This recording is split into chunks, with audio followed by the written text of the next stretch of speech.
আপনারা একটু শাহজাহানপুরে কাঁচা বাজারে খোঁজ নিবেন, কারা এগুলা করে, মাছ বাজারগুলা কারা বসায়, সবজি বাজারগুলা কারা বসায়, ফুটপাতগুলা কারা বসায়, এগুলো একটু খোঁজ নিবেন। স্কুল কমিটি কারা দখল করেছে, গণপূর্তের টেন্ডার কারা দখল করেছে।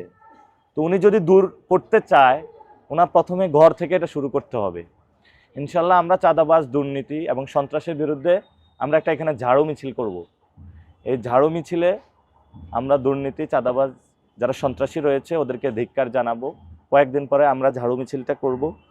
তো অনেকেই আমাকে এটা প্রশ্ন করছে যে আমি শুধু চাঁদাবাজের বিরুদ্ধে নাকি বলে যাচ্ছি, আমরা কি করব সেটা নাকি বলছি না। আমরা বাংলাদেশের স্বাস্থ্য ব্যবস্থা করতে চাই, বাংলাদেশের শিক্ষা ব্যবস্থা করতে চাই। আমরা নতুনভাবে ব্যবসায়িক যারা রয়েছে তাদের একটি সুন্দর ব্যবসার পরিবেশ করে দিতে চাই। এবং আমরা হলো যে রাজনৈতিক সংস্কৃতি যেটা চাঁদাবাজ, দুর্নীতি কেন্দ্রিক, সেটাকে বন্ধ করতে চাই।